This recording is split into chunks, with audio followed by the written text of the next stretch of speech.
Please note these are a form of social commentary and not in any way meant to put down the ideas and ideals of any political or gender identity. You are all fair game in the eyes of the wicked, and we see you. Here we go. Here we go. Here we go. Here we go. Oh shit, a pickle Rick! Motherfucker! You are now watching the Useless Gaming episode STS. Launch a tradition at your own risk. Because it leads to the future. Not a future that will be, but one that might be. This is not a new world. It is simply an extension of what began in the old one. It has patterned itself after every dictator who has ever planted his written imprint of boot on the page of history since the beginning of time. Dog will hunt. Fuck, suck, and eat butt. Stupid. Yeah, what? Very stupid, stupid. Welcome to the desert of the real.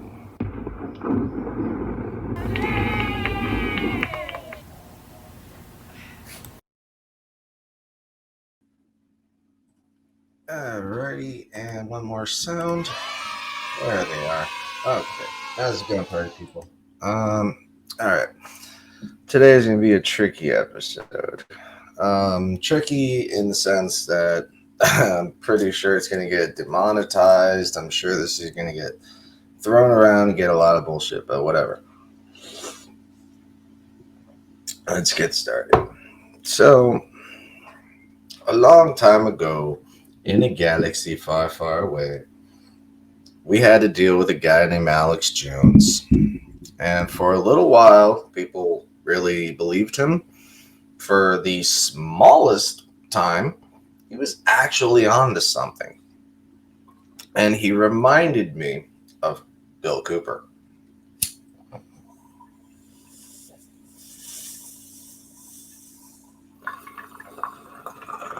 So, question is, who is Bill Cooper? Who was Bill Cooper? Why was Bill Cooper? Well, it's pretty easy to look up, but basically, Bill Cooper was a former corporal and was a intelligence major. So he was in charge of, I believe, naval intelligence, and he was privy to a lot of information that people like us will never, ever be able to get to. Now, one of the really fun things I have memories of Bill Cooper was his well-read sense, where he would get even the most rare books. And back then there was no Google, or of course there was no Borders or Amazon. You couldn't just order a book the way that you can now. And so people mainly dealt with hard copies, actual tangible fiber books. Now, Bill Cooper would get the most rare and some of the oldest books and talk about theology. And he was brilliant. Sometimes I thought he was a little too paranoid, but he was brilliant. He managed to make sense of things that needed to be made sense of. And he had this great way of, even when he disagreed with somebody, the way that he would read their work, people would confuse it for what he was saying because he was that good of a reader. But if you paid attention, you'd notice he was telling you what is a part of the book, and then he'd, correct it if the book itself said this is a fact. He would say this is what they believe is fact. So he was brilliant. I could listen to Bill read anything. And so in the early stages, he was just radio famous. So by the time of about 95, I want to say, this is around the time of the Oklahoma City bombing. This is where Bill Cooper really shined. And it was in situations like this where he could take it, fold it up, take the bullshit, clean it off, give you the actual little bit nugget of truth, and then toss the shit in the fire. And, he was great at that. So when he talked about people like Timothy McVeigh and his brother, he talked about how they were complete patsies. He'd met them. There were a lot of stunning similarities between like Lee Harvey Oswald, your common patsy, and Timothy McVeigh. He said that he was actually the least interesting of the group and didn't have really much to say. And then he even states, doesn't that sound a little familiar, people? And, you can say that Alex Jones wanted to be Bill Cooper because there was a time where they coexisted for a very, short period of time. And it seemed like they were on even footing. It seemed like they had a decent respect for each other. But, when it came down to the real super tinfoil hat people, like, David Icke talking about lizard people, Bill Cooper had no tolerance and no patience for people like this. Again, he was privy to more military shit and political insidership that he knew this is bullshit, So he would say, well, the Queen of England doesn't go downstairs and turn into a goddamn lizard. That's not how it works. And he's met these fucking elite assholes. So, there's always that little bit of doubt you should always keep, just to keep an open mind. But for the most part, I always, took him serious, took everything he said almost for gospel. But he didn't like Alex Jones after a while. He said that Alex Jones is a sensationalist. And what did he turn out to be other than just a fucking sensationalist? See, where Bill Cooper knew when to strike and when to shut the fuck up. And the problem was he just didn't. And that's why we loved him. And so he gave us a speech on June 28th, 2001. This is 2 months and some change before September 11th. And the fact that he caught it with such agonizing detail, he fucking caught it. And it was because of a different thing going on with CNN. And so people today are researching Bill Cooper more now than ever. So if you're wondering why, it's because of little things. It was the way that he could get you to understand certain shit. Now, I'm going to show you a quick little example of how he predicted 9/11 in the fastest way possible. He literally did it on a show where he was literally telling you about how he's going off the air for a couple of days and he'll be back. And then he throws this in there because he was trying to get at this before he went off air. And this is what he told us 2 months and some change before 9/11 ever happened.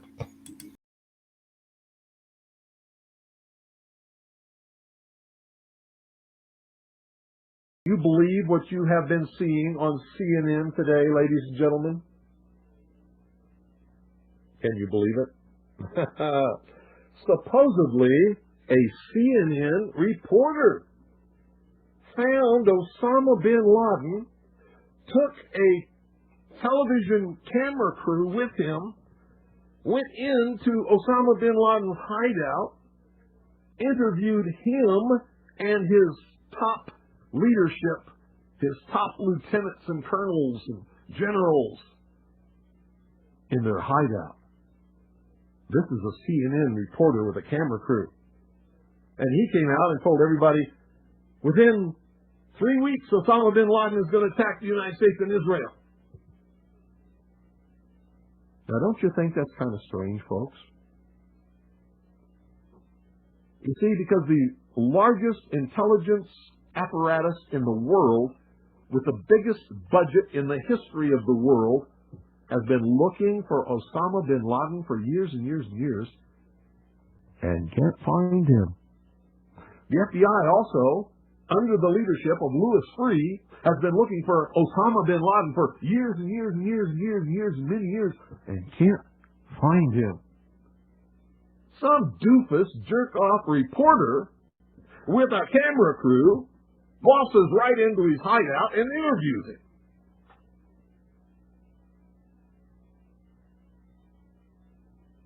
And you know what his budget is? Zilch, nothing. Now that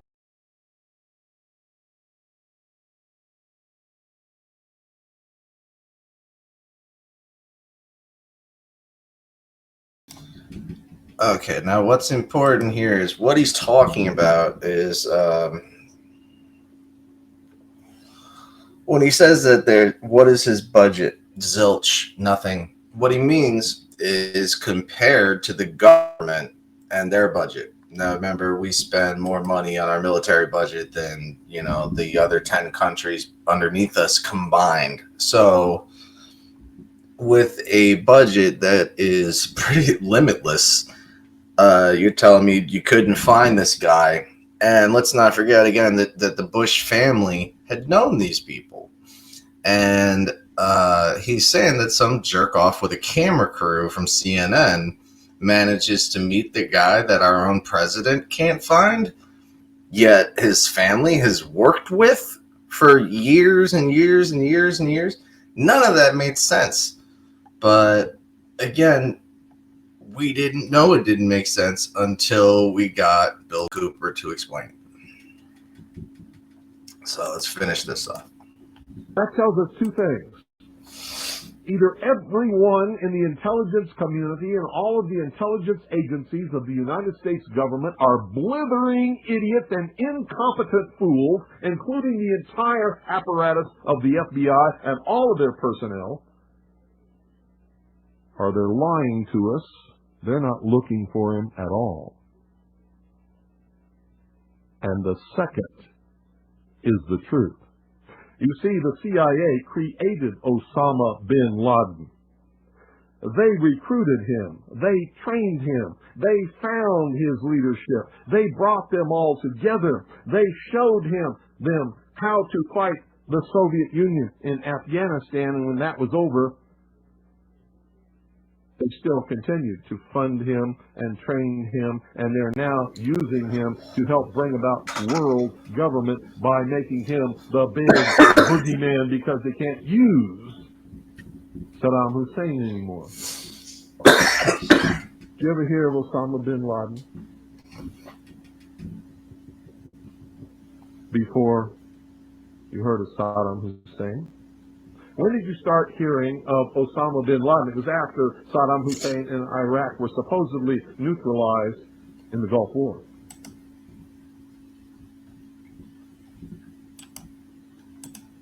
Okay, and so that's a snippet. So the fact that, if I keep going, after about 20 more minutes, if I skipped it and moved around, you would hear him actually saying the words, so when this event happens, don't you dare believe it. If you believe it, you have to be one of the stupidest jerks to ever walk the planet. Was he right? Absolutely.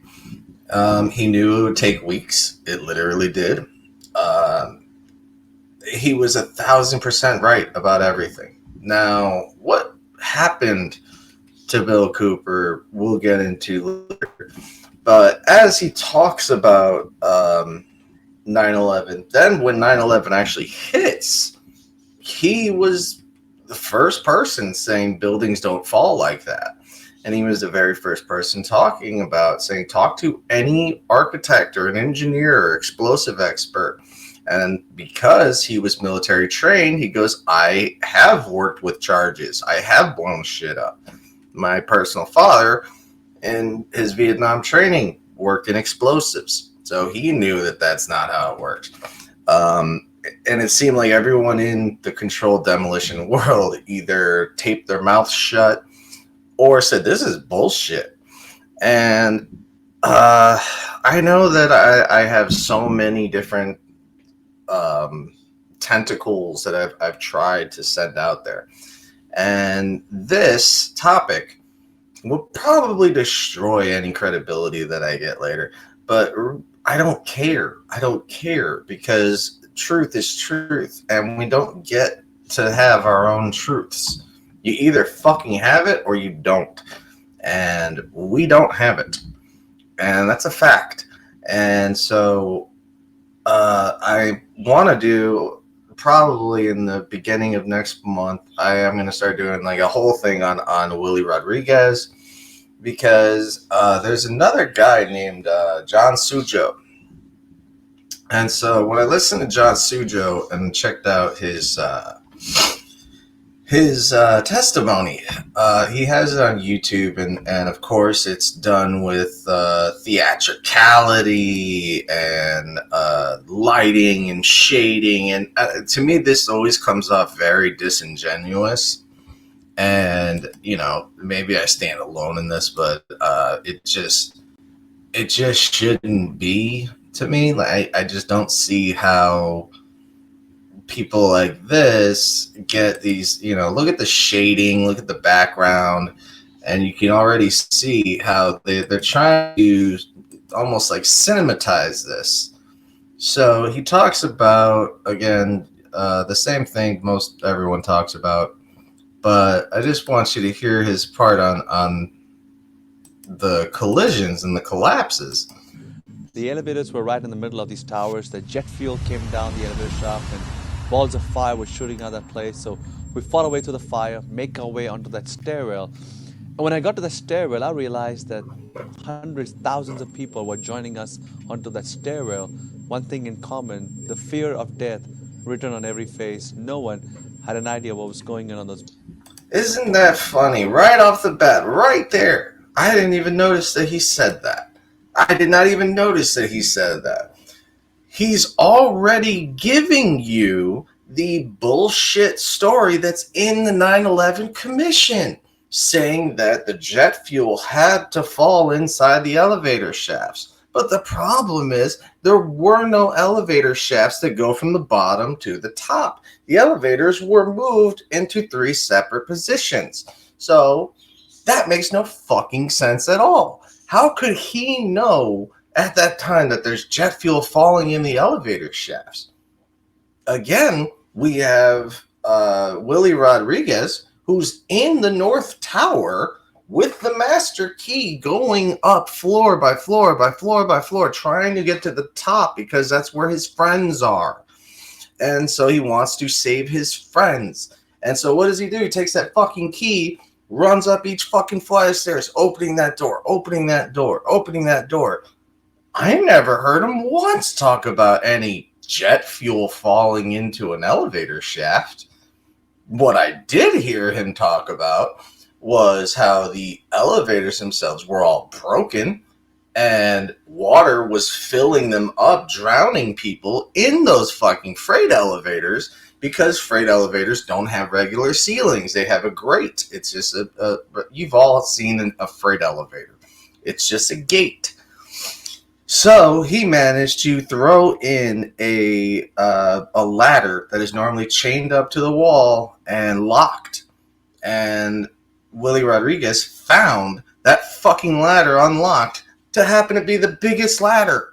So that's enough to change anybody's faith. The fact that everything Willie needed, it kept showing up. So it's an amazing fucking story. And it sounds nothing like this guy's. So then I started getting curious, going, why is he purposely going with the story that they all want us to know about? But Willie and every fucking major person that ended up dying right after seemed to know way more. Now, Bill Cooper himself was later murdered. And it was shortly after 9/11. So he was dead by November. By then, they hadn't even finished off the fires that were underneath, because the thermite is self-oxygenating. So that means it creates its own oxygen. So no matter how much shit is buried on top, it's still creating its own oxygen, which is why you'll hear every firefighter saying it looked like the gates of hell. So I decided, this guy's really starting to weird me out. What is the deal with this guy? Why is he so hell-bent on saying these specific details that are only in the 9/11 Commission and not a part of anybody's testimonies? Now, remember, Willie Rodriguez's testimony never got one page into the actual 9/11 Commission. So what I want to show you is something a little different. One second. And what I started to do was I wanted to know more about this John Sujo. So I started looking further and further and further. And what I found really funny is that, as I go, now, of course, this is just a regular Google search. There's not much you're going to find here. But what I found really funny is that there's not a single government issued actual government site here. Now, the only one is San Francisco. Why would San Francisco give a shit about what happened in New York? So something just right off the bat, you're just like, hey, all these things just doesn't belong here, okay? And that's John Sujo. So if he did survive 9/11, good, best thing for you. I do not wish anybody any harm. So I'm very happy you did that. Not happy that you lied and used the exact government excuse and then tried to claim it as reality. Now that is where I get pissed off. And so I noticed that with all of these people looking up into Bill Cooper, one of the videos that's not seen very often is this one right here. So if you happen to be looking into Bill Cooper, here's something that is really just for you. All right, there you go. Notice how they talk about him. Cameras were not allowed inside Judge Fitzhugh's courtroom in Sebastian County this morning, but we know inside, Billy Jones pleaded not guilty to all charges against him, the highest of which is capital murder for Bill Cooper's death. Also in court, Jones's appointed defense attorneys filed a motion for a gag order. It asked that the court keep all attorneys, Arkansas state, county, and municipal law enforcement agencies, and the state medical examiner's office from commenting to any media outlets about the case. His attorneys noting the case has already gotten a high amount of media exposure and that further exposure could hurt Jones's right to a fair trial by an impartial jury. A hearing will be held to decide whether or not the motion is granted. So there we have it. And that is the ending of what happened to Bill Cooper. A lone crazy nut ends up killing him. The exact same fucking excuse you had for everything from Oklahoma City to JFK, all the shit that he could prove you wrong on. Funny that you made him go out just the exact same way. I guarantee you that's the government's sense of humor. Now, the reason why I find that hilarious is because he knew that it was going to happen. He always knew. And he'd get those questions all the time. Asked, why haven't you been assassinated yet? And he would say, if I'm assassinated tomorrow, what changes? Nothing. He knew damn well that he could prove to you that 9/11 was going to happen. He did it. And it happened. Every prediction he made happened. And he knew, even Timothy McVeigh from the Oklahoma City bombing, he even knew that they would remove him from Oklahoma. This is an Oklahoma federal building, so shouldn't it be Oklahoma's prosecution that gets him? No. They moved the case over, and then Timothy McVeigh ends up getting sentenced to death in Indiana. The fuck? What are you doing in Indiana? Oh, they had the death penalty at the time. And so they rushed the death penalty. They rushed the autopsy, anything like that. Even the cremation was done instantly. And there's Indiana state laws that protect people from that, saying they're allowed to get an independent autopsy. None of these laws were followed. Everything was ignored. Timothy McVeigh was burned. Notice that immediately they're talking about gag orders. If he wasn't one of you guys, why would you want a gag order on this guy? Are you afraid he's going to use the big P word that every fucking patsy uses? Oh shit, I already said it. So, the reason why I think people are researching Bill Cooper is because Bill Cooper was right. A lot. And I'm not going to say Bill Cooper was gospel. Like I said, I tended to take some of his words for gospel, but that's me. I don't expect anyone else to, and I don't want anyone else to, because you should always, sorry about that, should always be doing your own research, and the first people that'll tell you that are always the people that tell you the truth, okay? And which is why we never say take our word for it. Always say go do your own research. Find out for yourself. And like I did with a simple Google search of a guy's name, I can't find his fucking record.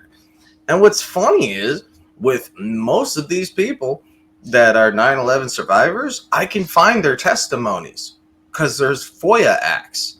Plenty of people have gotten these types of informations. I've gotten Willie Rodriguez's transcripts. I've heard him tell the same story 4 times in exactly the same order with the exact words. Nothing added, nothing subtracted, maybe a little jokes here and there. That's it. He tries to keep it light. He doesn't want you to cry. He wants you to take this as an inspiring fucking event. And remember, this is the same man that goes to Venezuela, and then a federal agent shows up in Venezuela asking his hotel for the guest list and room numbers of everyone staying there. Now remember, Venezuela, America has no jurisdiction in Venezuela, so they kicked his ass out and said, get the hell out of here. And so she knew, because people use common sense in other countries, that the only guy that's going around taking pictures, everyone else seems to be here for a vacation. This guy is the only one taking photos, doing, photo ops and camera ops and talking. And, obviously there's cameras on this guy. He must be somewhat important. My guess is that person in a suit asking for information had something to do with him.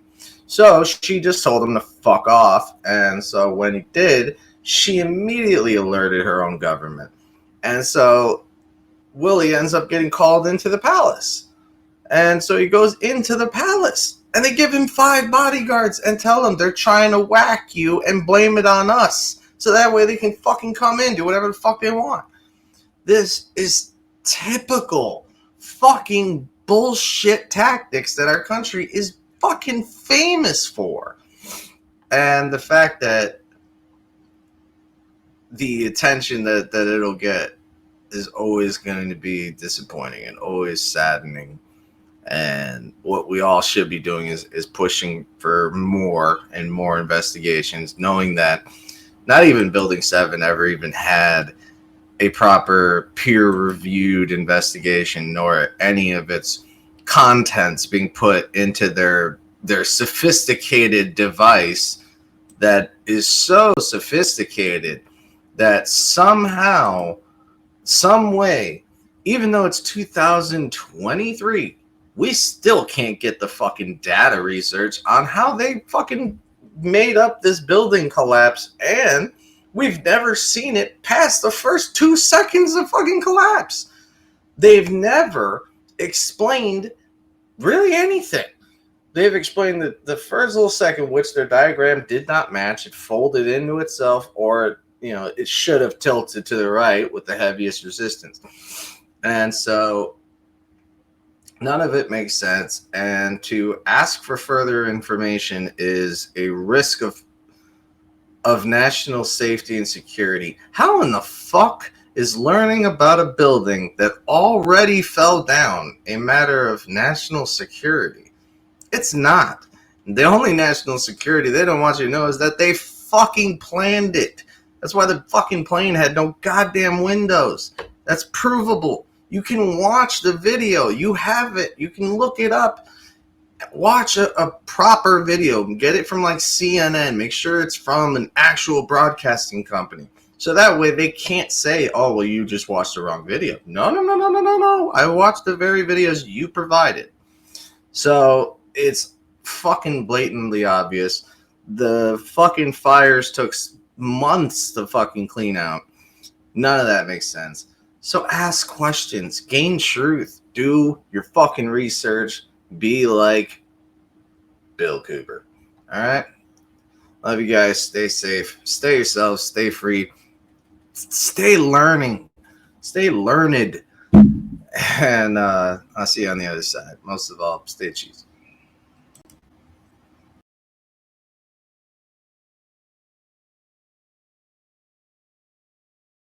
Please note these are a form of social commentary and not in any way meant to put down the ideas and ideals of any political or gender identity.